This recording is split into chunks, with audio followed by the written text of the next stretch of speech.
So thank you all for joining us. It's nice to see so many faces, some new faces, some returning faces. For those of you that I haven't yet met, my name is Sophie Block, and I'm the director of Hillels of Memphis. And this is our last lecture in a year, like entire academic year-long lecture series, featuring our Jewish faculty from University of Memphis, Rhodes College, and also Christian Brothers. So thank you, Professor Judaken, for kind of bringing us across the finish line as we approach the end of the spring semester.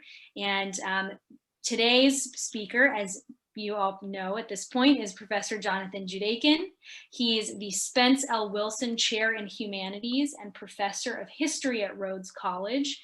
And his area of expertise is history and Jewish, Islamic, and Middle Eastern studies. So with that, kind of keeping it general, because I know we're going to get into a lot more detail, I will officially pass the mic over to our speaker, Professor Judaken. Hey everybody, it's nice to be here. Chag Purim Sameach. Thank you very much, Sophie, for saving the best for last in this speaker series. I know you've had some wonderful talks from some of my dear colleagues. I gotta say, looking out like at who's in this room, there's a lot of people here who I love very much. The Burzes, my student Lydia, Rav Rubenstein, Susan Shapiro. It's so nice to see you, all of you. Thanks for spending your lunch here. So I'm going to start first of all by telling you a little bit about how I got interested in Albert Memmi, why I love his work and why you should too. And I'll conclude by making the case that looking back over the 100 years of his life, that Albert Memmi was one of the most important Jewish thinkers of the last century. So I'm going to I do this by sharing my screen, and instead of having you just look at my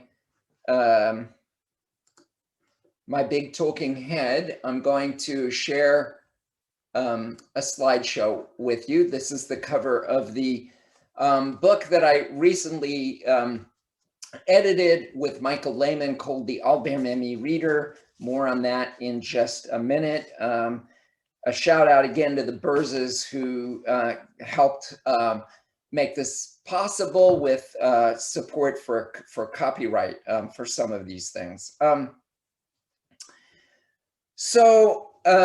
I think I was first introduced to Albert Memmi by Daniel Schrader, who was the Jewish Studies faculty member on my dissertation committee and is one of the great scholars of North African Jewry who now teaches at University of Minnesota, who suggested that I read Albert Memmi's The Pillar of Salt, which is a really fabulous novel that paints a semi-autobiographical portrait of a writer as a young man coming of age in Tunis in the era of the Nazi occupation and the rise of Arab nationalism.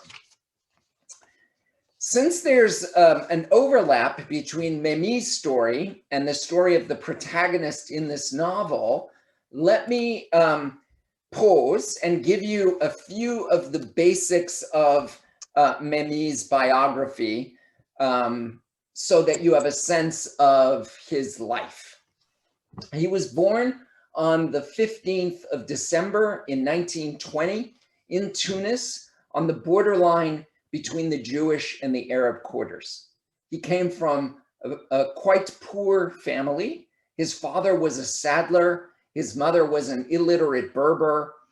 And Memmi would have taken on the craft of his father's profession were he not singled out for his potential in school. His mother tongue was Judeo-Arabic. The next language that he learned was Hebrew in a kutab, that is the Mizrahi or North African or Middle Eastern equivalent of a cheder, where young boys began their training in the Bible and the Talmud. But at a very young age, at the age of 7 to be precise, he starts his immersion in French culture at the Alliance Israélite Universelle School. The AIU was an organization that was established in the aftermath of the Damascus affair in order to aid imperial Jews, and that set up schools all across the Middle East and North Africa to bring French civilization to their benighted brethren. Memmi then gets a scholarship to attend the best French high school in Tunis that was called the Lycée Carnot. And this part of his story is very much fictionalized at some length in The Pillar of Salt, along with his early upbringing and his childhood years. It really goes from the beginning of the young life of the protagonist of that story, whose name is Alexandre Mordechai Benilouche, a name whose three parts represent the three aspects of his identity. Alexandre, the Western part, the part influenced by France, the part influenced by Europe, as in Alexander the Great, the Greek legacy. Mordechai, obviously the name of a Jewish name, and Benilouche, his Arab, Berber, Tunisian background. And part of what the story tells is the ways in which AMB is torn between these the three parts of his identity. So after high school, Memmi goes on to study philosophy in Algeria, but his life plans are put on hold as a result of World War II, especially following the Nazi occupation of Tunisia in November of 1942, which was quite a brutal occupation, although quite short. Memmi ends up spending time in a labor camp. Again, all of this is also fictionalized in The Pillar of Salt. He does so along with about 5,000 other Jews who were interned in labor camps before the Jews were liberated in 1943. The Tunisian Jewish community was the first large Jewish community to be liberated by the Allies as they move through North Africa and into Europe. Following the Second World War, he follows some of his teachers from the Lycée who have moved back to Paris in order to complete his studies. While he's there, he meets his wife, Germaine, to whom he would be married for 70 years, a woman of Catholic origin and a professor of German. They settled for a time in Tunisia, where Memmi begins to get involved in anti-colonial intellectual circles. He helps to start, for example, an anti-colonial publication, which still continues today as a weekly magazine that's called Jeune Afrique today, and he runs the literary and the cultural page. Following Tunisian independence in 1956, he moves permanently to France, believing rightly that the Arab state would have little place for Jews.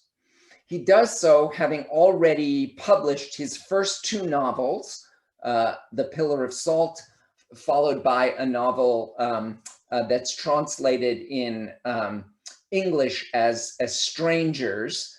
The title of the French volume is Agar, as in Agar, as in Hagar, because it's the story that again fictionalizes some aspects of his relationship with Germaine. It's a story of a mixed couple that explores the ways in which the colonial relationship sediments into the lives of these two people as they live it, and ultimately pulls them apart in some of the same ways that colonialism was pulling apart Tunisia and France in the years when it was in the year when it was published in 1955. So 56, he moves to France, having published these novels and also having already begun to pen the work that would make him a world famous writer, The Colonizer and the Colonized, his famous anti-colonial tract. So the Pillar of Salt is where my exploration of Memmi began. And it's also where, if any of you aren't familiar with Memmi's writings, I suggest that you begin with the Pillar of Salt. I think that it remains the greatest work that Memmi wrote, and in a sense, all of the many different aspects of his oeuvre, the opus of his works, which range across 20 different books, a number of different novels, works of poetry, biographical works, works that in which he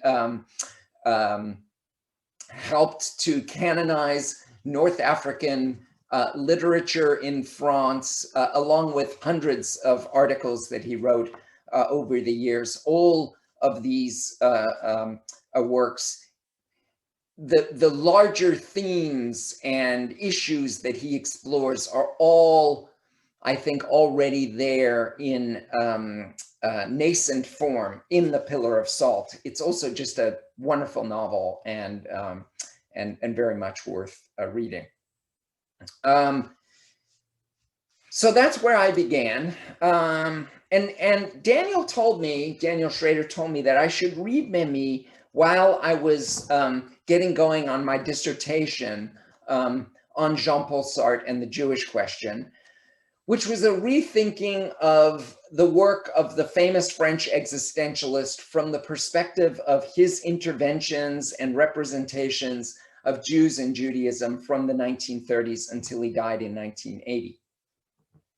When I went to Israel to do a postdoctoral fellowship, someone there suggested that I write a chapter that I had not written in the dissertation, but that was included in the book when it came out, which was a reception history of Sartre's Anti-Semite and Jew, his famous existentialist analysis of anti-Semitism.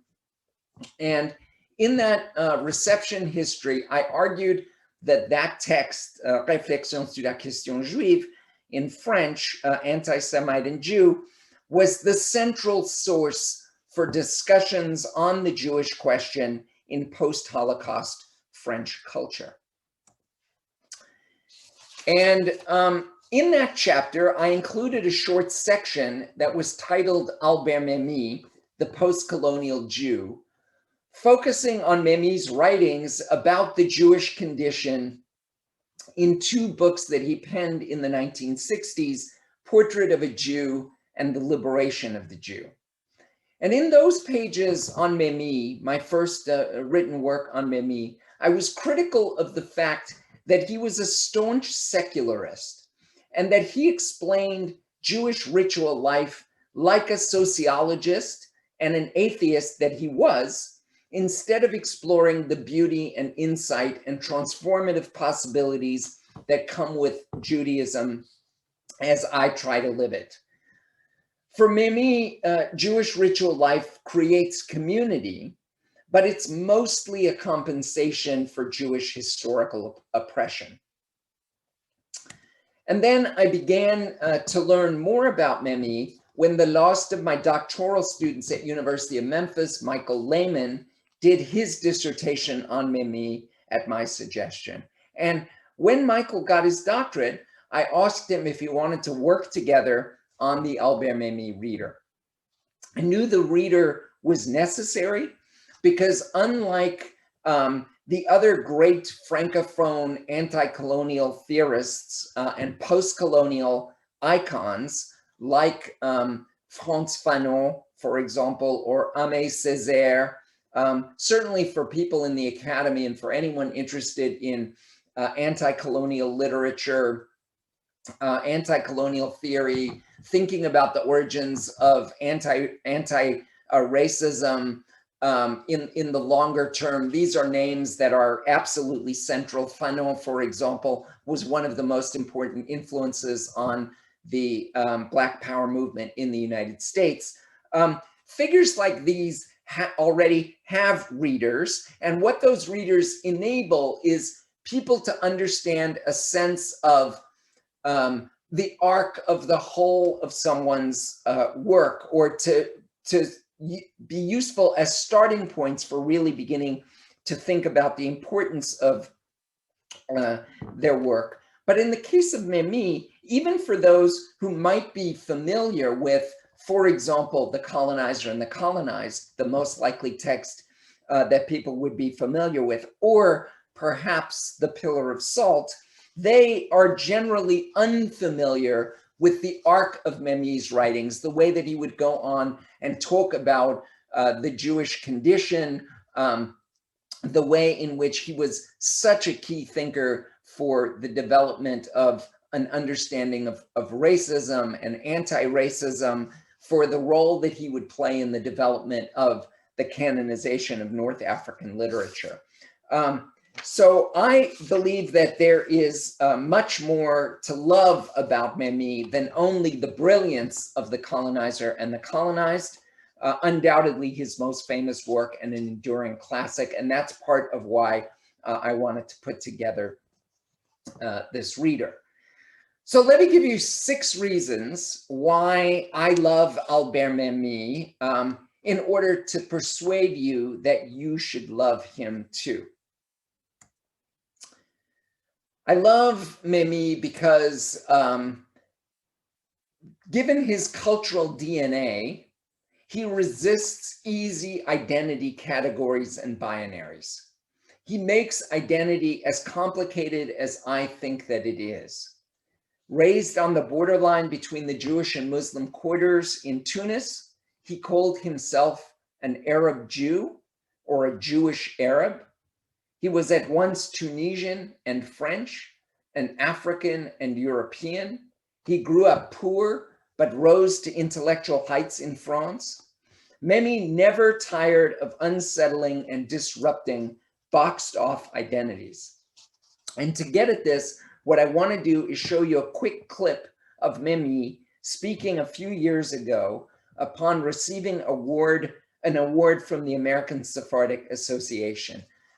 This video that I'm going to show you is introduced by Guy Dugas, the leading scholar of Memmi in the world, who situates him in the context of the major writers of the Maghreb or North Africa. But what I want you to pay attention to is how Memmi, even in his 90s, challenges all stable forms of identity, whether Jewish or Arab or anything else. Here's the clip.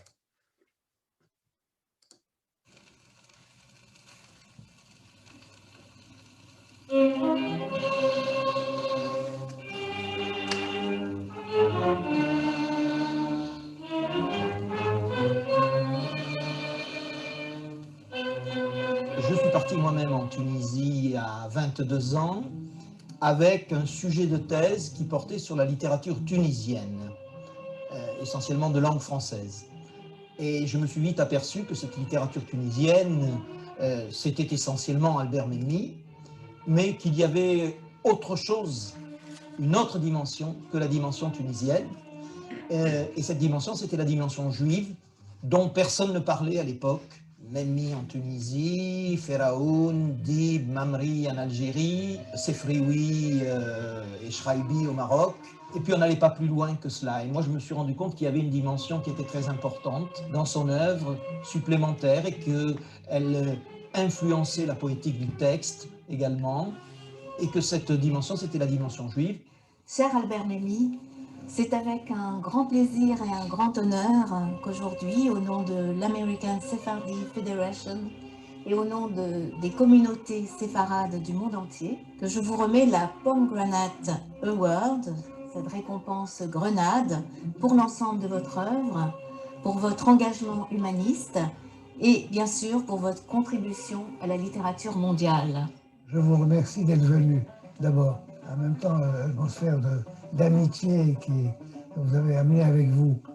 Mais vous savez, vous me posez un problème qui est quasiment insoluble. C'est que, au fond, la littérature, quand c'est pas de la fumisterie, c'est une littérature de gare, par exemple, en fait, on découvre, en faisant une œuvre de littérature, vous découvre que vous ne savez pas.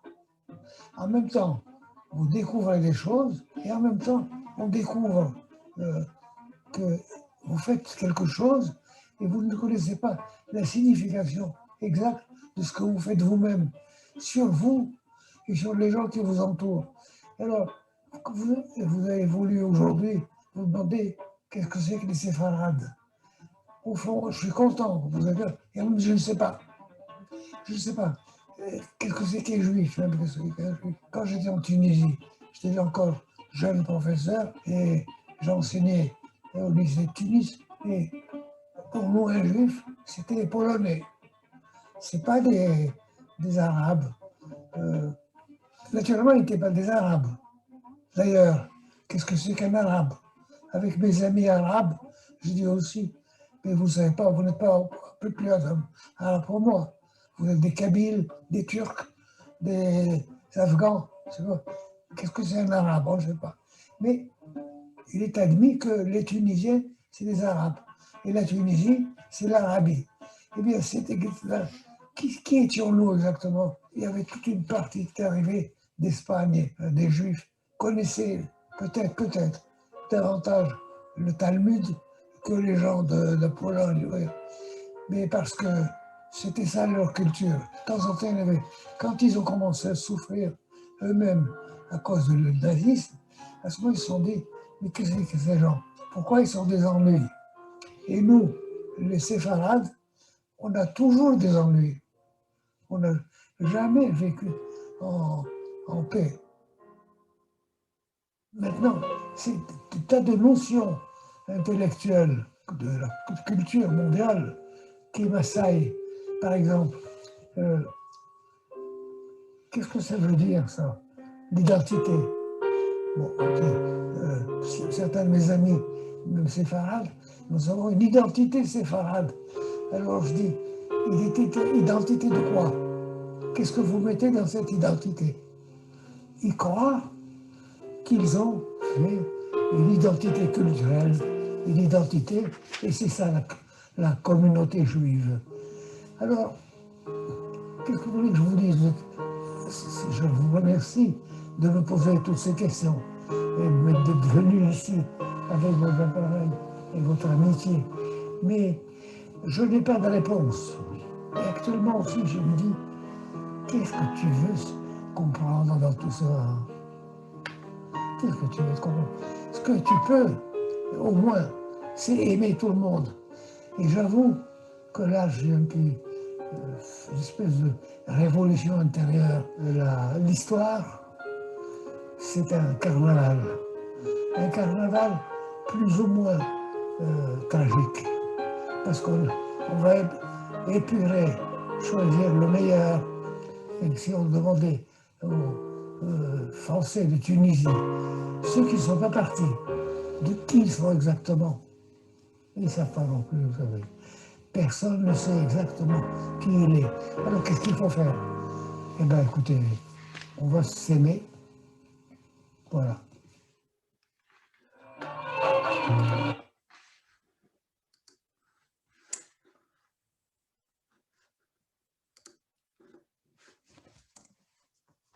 So I just love that. I love that clip. I love the kind of people who, when they're presented an award, like the Pomegranate Award by the Sephardi Association, challenge the very terms of the award itself.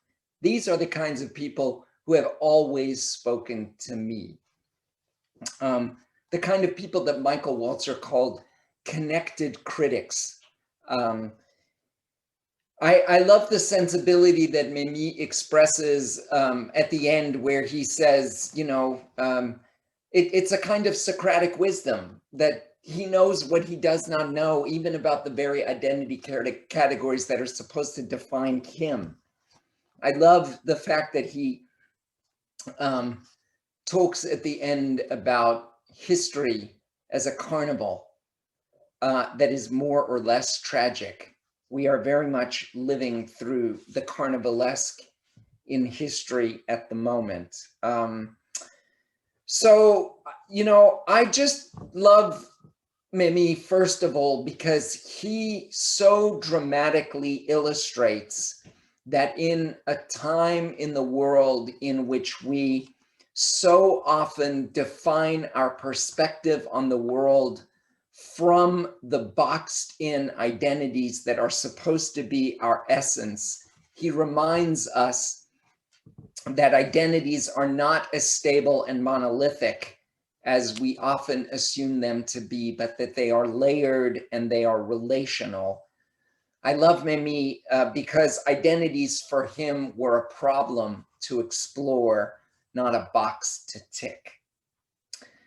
Second, I love Memmi because he was clearly a committed leftist and a socialist who was nonetheless critical of progressive dogma, just as much as he was of the nonsense, lies, myths, and disinformation that we hear from the right.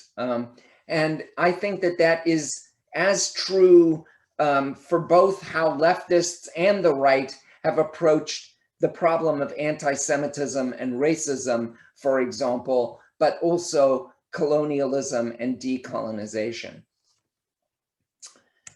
Third, I love Memmi because he was a lifetime Zionist who was nonetheless critical of Israel's treatment of Arabs and Palestinians, of Arabs and Palestinians and Arab Jews, or Mizrahim, that is Jews from the Middle East, and critical of other inequalities in the state of Israel. Edward Said, the famous Palestinian intellectual, in his brilliant and blistering article, Zionism from the Standpoint of Its Victims, wrote, and I quote Said, "Zionism never spoke of itself unambiguously as a Jewish liberation movement, but rather as a Jewish movement for colonial settlement in the Orient." One of the virtues of Memmi's Zionism was precisely that he spoke about Zionism as the national liberation struggle of a colonized people. One point that's been raised about Memmi's work is whether he is a model for the left in his understanding that Zionism is the national liberation project of the Jewish people, directly analogous to the anti-colonial struggles of other oppressed peoples, or whether he failed to consider deeply enough the ways in which Israel has itself become a colonial racist state, and that he failed to apply his analysis of colonial privilege, dissected in his most famous book, The Colonizer and the Colonized, to Israel. This has come up over and over again in the writing of Memmi in the last year since he died. It's a topic that I want to explore more in my own future projects on Memmi, and I will present my first take on this at an upcoming conference, international conference on Memmi in May in Israel on the first anniversary of his death. Fourth, I love Memmi because he was an inventor of concepts who gave us a more refined vocabulary for thinking about racism, or what he would prefer to call heterophobia, that is, fear or anxiety of the other, a word that he coined. He appreciated that heterophobia can take the form of Judeophobia or Islamophobia, or what Fanon called Negrophobia or xenophobia, and that it intersected with homophobia and gynophobia. In short, that all racisms are entangled, that all forms of oppression are entangled, and if we care about combating one of them, Judeophobia, for example, we can only do so in an anti-racist coalition that struggles against all oppression. Memmi also coined the wonderful French neologism Judaïté, The word can be translated into English as Jewishness, but that little ity suffix, whether it's in French or in English, that ity always means being.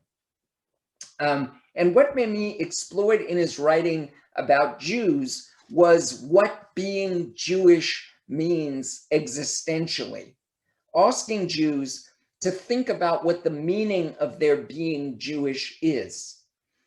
He explored the meaning of the Jewish condition and the ways in which it was different from the law, it was different for Jews than from navigating the human condition more generally. And so I think Judaïté has different connotations from Jewishness, and I love these words that Memmi coined that give us a portal into whole new ways of thinking about issues that we think we already are clear about. Fifth, and this is to elaborate on the point that I made above, I love Memmi because I have probably learned more from him about how I think about racism than anyone else. Memmi clearly understood that all racisms are entangled. He wrote about the colonized and Jews, but also wonderful essays about the African-American civil rights leaders like Baldwin and Martin Luther King and Malcolm X. He wrote about post-colonial immigrants to France and their struggles, and he wrote about them alongside the struggles of women and the poor. And as I've already said, he understood and insisted that ultimately we've got to understand that all oppressions are linked or intersect long before intersectionality became a common way of understanding racism. And last, I love Memmi because he was a great writer. Beyond the Pillar of Salt, as I said, he published 5 other novels and works of poetry. He helped to create the field of Francophone literature.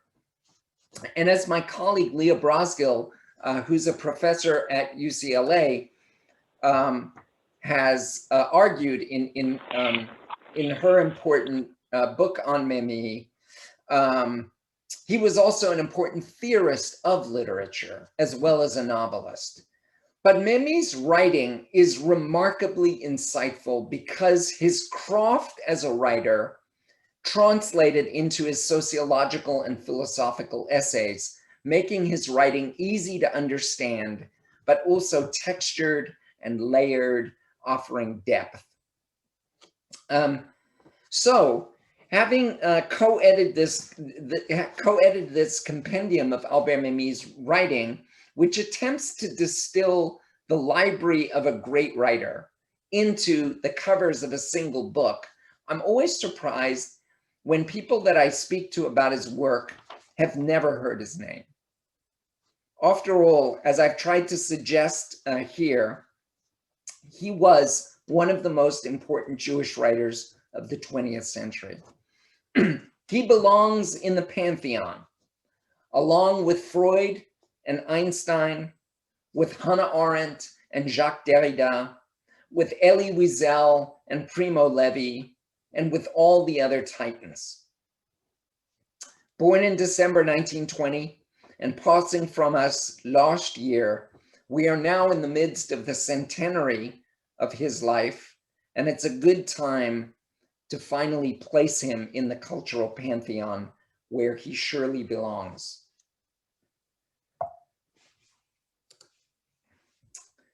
Jew and Arab, Tunisian and African, Tunisian and French, African and European, a socialist, a humanist, an anti-racist, a poet, a novelist, Memmi could also channel the biblical prophets.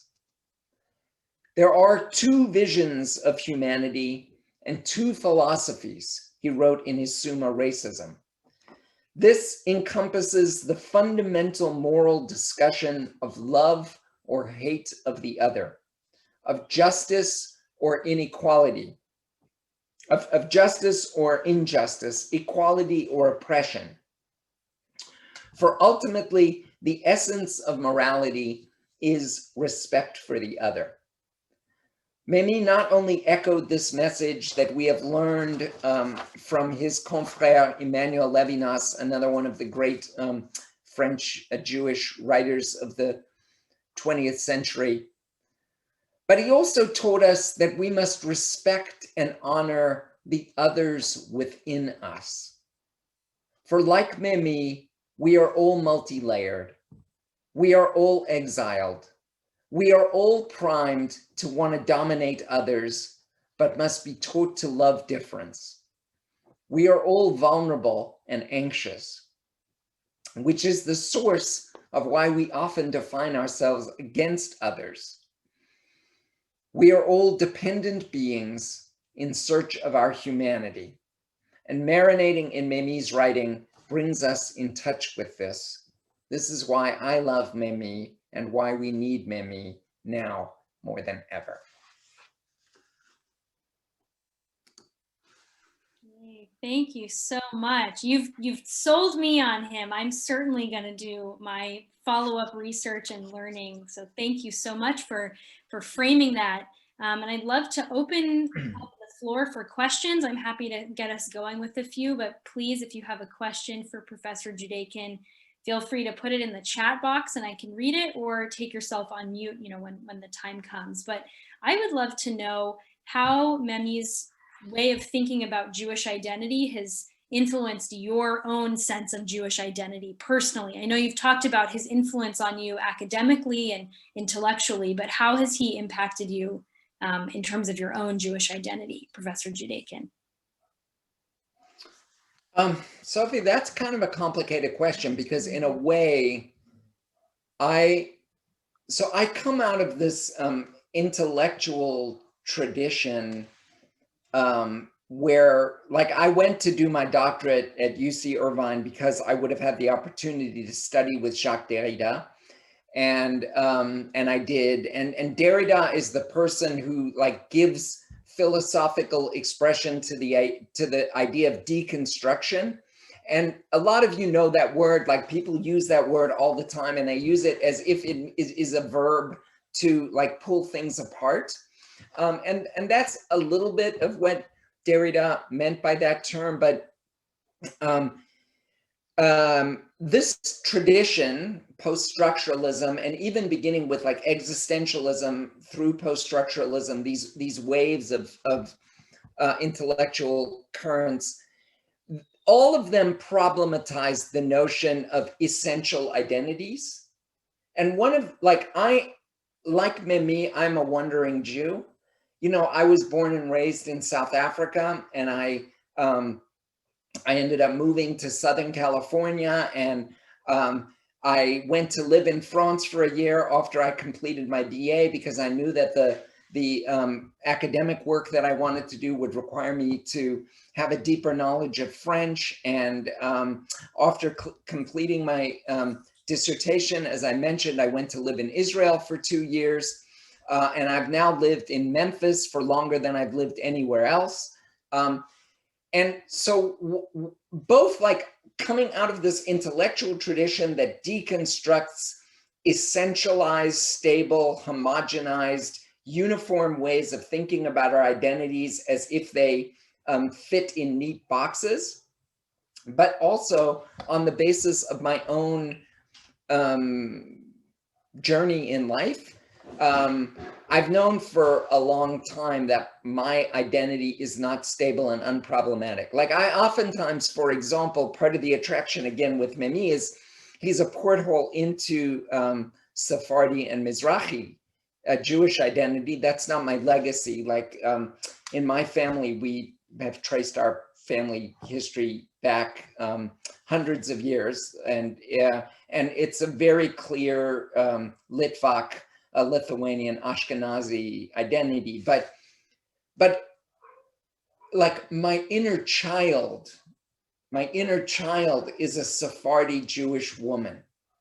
Okay, So I've known for a long time that like the boxes are precisely where our thinking ends up getting warped, because it's not capacious enough for us to be receptive to difference and to the forms of otherness, especially when they challenge us in profound and fundamental ways.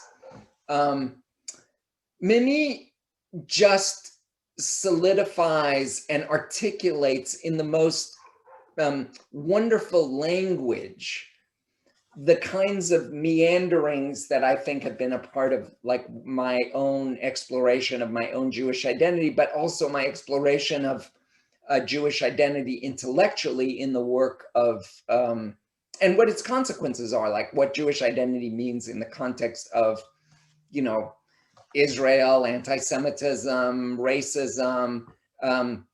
These are issues I've been thinking about for a long time, but Memmi is such a fabulous guide to articulating things that I meandered towards in darkness for a long time. Thank you. Yeah, it sounds like it. It sounds like that's his journey is so relatable from what you've explained. Another question I have is what you think he would say about the last year that we've lived through. I know he passed away in May, which is almost a year ago. What do you think what wisdom, what insight would he offer us in just navigating the various socio-political and health kind of crises that we've been facing this last year since his death? You know, that's another really hard question. Come on, Sophie, like throw me some easy ones here.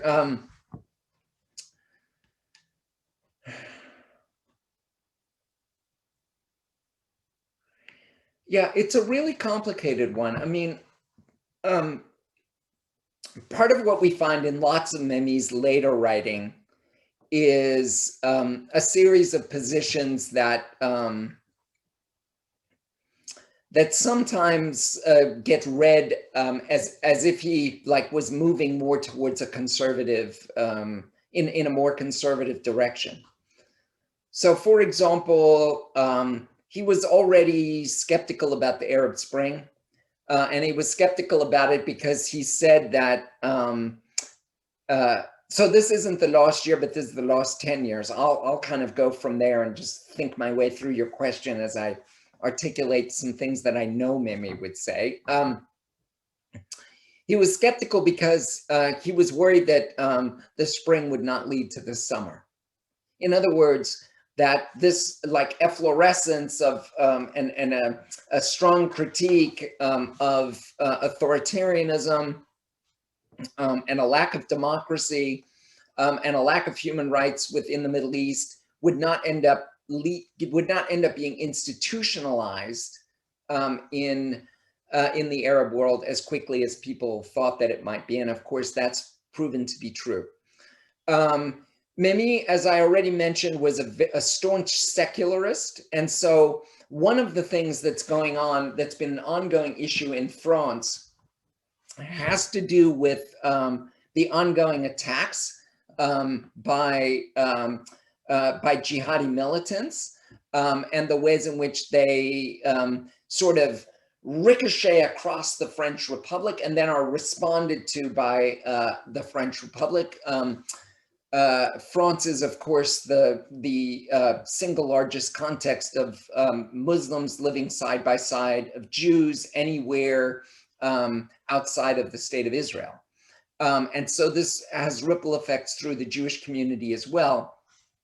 And Memmi was a staunch secularist and ended up adopting many of the same kinds of positions that one hears from both the left and the right in France with respect to the integration of Muslims in France. That is, that they should, you know, the line is oftentimes they should assimilate into France in the same way that Jews assimilated into France.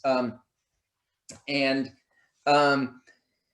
I think Memmi's rightfully been called out for some of those attitudes and viewpoints, although I think that the people who call him out aren't as sensitive to the ways in which he actually understood decolonization as an ongoing struggle, that it doesn't end up leading to independence in some simplistic and unproblematic way.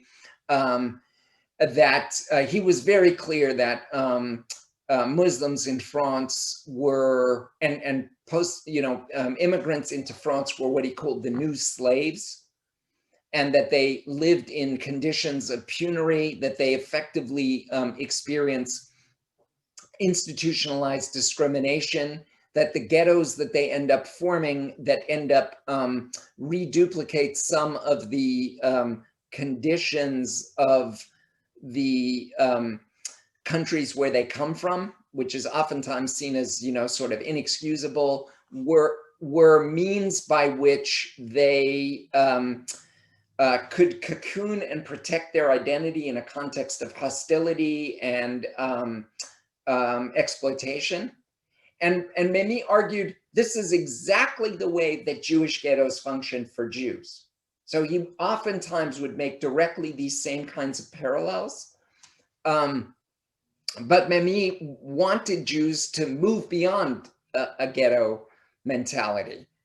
And he thought that Judaism, in many ways, embodied a certain ghetto consciousness. That's what I was saying about the way he understood Jewish ritual as helping shape community, but at the same time,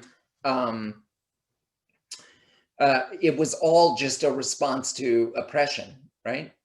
I don't know what he would say about COVID and a global pandemic, because there's nothing in any of his work that I can think of as a direct parallel. So, I would only say what I would say about what I think about COVID, which is that COVID, the pandemic's been the great accelerator, and that what it has done has accelerated a whole series of social problems and inequalities that already pre-existed the pandemic. And it's shown very, very clearly that those inequalities are structural forces in our world today. And Memmi the leftist, Memmi the socialist, Memmi the internationalist, and he was all of those things, would clearly be committed to redressing those inequalities. The other thing that I would say that's absolutely clear in his work, in the context of Black Lives Matter and the trial of George Floyd that's going on right now, is that, as I already alluded, he's one of the great thinkers of racism and anti-racism, how racisms are entangled and the ways in which they have to be fought. And what Memmi argued about this is, I think in some ways parallels a lot of the things that we're hearing out of people who are really engaged with those issues in the aftermath of the death of George Floyd. Racism functions on three levels, he argued: the individual level, the social level, and the political level, and that we've got to struggle against it on those three levels. We've got to invest, we've got to check ourselves. We've got to investigate our own narratives about ourselves. We've got to understand the ways in which we are complicit within the racial order. And Memmi had a lot to say about the role of Jews, not just, like, he understood that oppression was a pyramid, and he understood that both in the colonial context and afterwards, that Jews were neither at the bottom nor at the top of that pyramid, that they were oftentimes middle figures, and that they were in a more privileged situation than some, and in a less privileged situation than others. So as Jews, we need to check where we fit within racial formations. We are not just an oppressed and persecuted minority, and that's even more the case in the United States than anywhere else. Secondly, he would argue that we have to fight it socially, and that is through education, through learning more history, and through forming relationships with people who are not like us. But he was also very clear that the struggle ultimately is political. And in this sense, I think that Memmi has many statements that would be very supportive of the kinds of global platform that the Black Lives Matter movement has issued. If we are really going to struggle with racism systemically, structurally, institutionally, in the ways that it manifests itself. So now I see there's a bunch of questions. Yes, I can read a few from the chat. So one from Sarah Siegel is, which of Memmi's works would help readers appreciate their own multifaceted identities? Like, would Pillar of Salt be the best place to start, or would we need to start somewhere more academic? Start with the Pillar of Salt.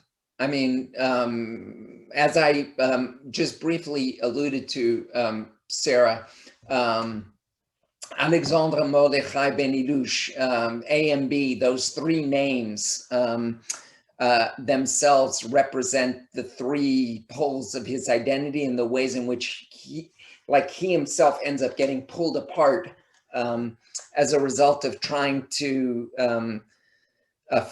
sort of fit between two chairs and falling between them as a result of that. That's like a paraphrase of a line, actually, that's in the book. So yeah, and it's a wonderful novel, and it's definitely the place to explore this. There's also a question from Sarah about how Yiddishkeit kind of differs from or relates to, I can't pronounce the French word, but Judite. Jewishness. Yeah. How does Yiddishkeit kind of relate? Actually, I think that's a really great, that's really great. I'm going to steal that, Sarah. It can be translated into, Judaite can be translated into Yiddish as Yiddishkeit. Because at least as I understand it, like being Jew, being a Yid, being a Yiddish speaking Jew, which may well mean that one is a secular Jew, culturally Jewish because of one's language, because of one's customs, because of one's traditions, but not necessarily because one enjoys the Yiddish theater or Yiddish film or Yiddish literature, because one belongs to, I'm talking historically about Yiddishkeit, right? Because obviously the cradle of Yiddishkeit, this is the loss in the Holocaust, right? This is a world that was destroyed, which is partly why we have so much nostalgia for it, right? The world that many of us came from. So I do think that Yiddishkeit translates beautifully Memmi's term Judaite, Jewishness. I think that's a really great one. When I explain this at other times, I'm going to steal that from you. Nice. That's awesome. Good job, Sarah. I love that. In our last few minutes, Professor Judaken, would you tell us a little bit about where people can find more about your work, or sort of what's next for you? You have quite a fan club of followers here. So what can we expect from you? Where can we find your books, etc.? Yeah. I did want to say, because there's this, Suzanne has this wonderful sort of shout out about her, in case anyone's not reading the chat. She writes that when she visited Yad Vashem in 2019, the panels depicted what happened in Tunisia during the Nazi occupation highlighted Memmi and included a quote from him. I have to check that out, because it's been a long time since I've been to Yad Vashem, actually. It's not necessarily the place that I would go immediately when I go back to Israel. but it's time to revisit it, and I'm going to look for that next time that I do. It's not that surprising to me that that would be the case. When we're talking about Memmi, we are probably talking about the single most important Sephardi Jewish writer and intellectual, full stop. I mean, I need to ask some of my colleagues who are much deeper scholars of Sephardi Jewish history and literature, but I don't know if there's anyone more important than Memmi. So this is a really good place to like just get, I mean, first of all, the pillar of salt will just, you know, as one of my students said, I was just in my modern Jewish thought and culture class on Thursday, and then next week we're reading the pillar of salt. And one of my students basically said, this is like a completely realistic portrait of what life was like in Tunisia in this period. Yes, exactly. That is, it's not even like reading literature. That's what he said, right? It's just like a transcription of what life was like. And that's exactly right. So if you just want to get a taste of what life was like in the period of from the 1930s and into the 1940s in a community in which there were about 100,000 Jews before Tunisian independence, and one of the most, one of the most vibrant and colorful and beautiful and important Jewish communities in North Africa and therefore in the Middle East. Like, this is read Memmi. And if you want to get a larger overview, I think Sophie said, like, the reader that we have put together is a collection that will allow you to sort of get a sense of all of Memmi's work and the arc of his work and all of his writings. So there's a chapter, for example, on racism. There's a few chapters on his Jewish writings. There are selections from the Pillar of Salt, selections from his other novels.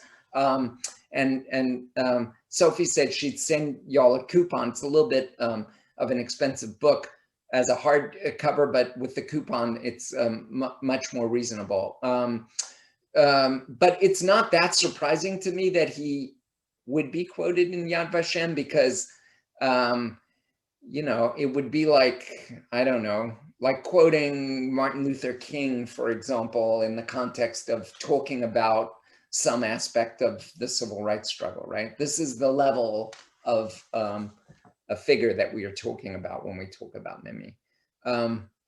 I think I ran over your question though, Sophie. That's okay. Thank you very much. I feel like we had a great taste of a little bit of your work and of Memmi, and I'm excited to do some follow-up reading, and hopefully, others in the call will do some follow-up reading and learning as well.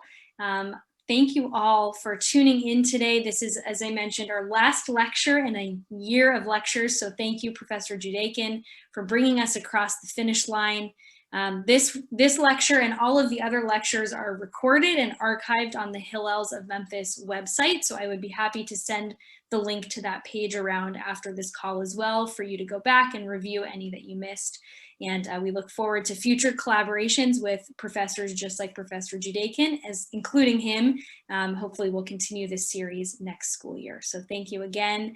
Shabbat Shalom, Chag Sameach, everyone, and we'll see you on the next learning together sometime soon. Thanks, all of you. Really appreciated seeing so many folks out there who I look forward to talking to more about this in person. Thanks, everyone.